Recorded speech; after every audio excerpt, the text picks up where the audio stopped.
This is a demonstration of how to use the service position pins on a VW T5 or a T5.1. It looks complicated, but it's not actually that bad, as the bumper is really easy to remove.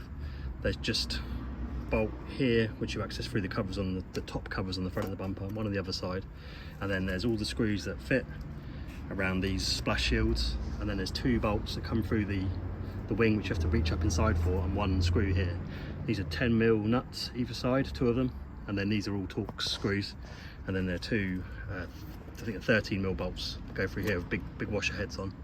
Might be slightly smaller.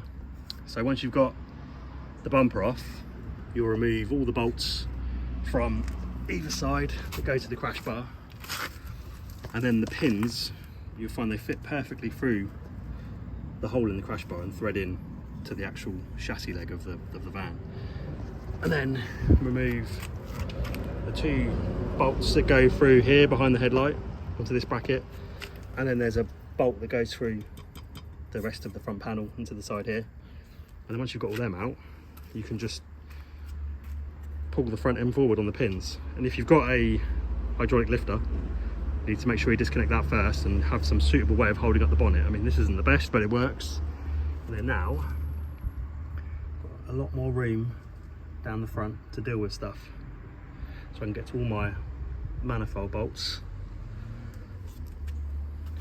You can see how much it comes away, and I haven't had to take off any headlights, undo any hoses, air conditioning or power steering or anything. And before you stick these pins in, make sure you put a bit of copper ease on the end, because the last thing you want is to have them stuck in there. I hope that's helpful.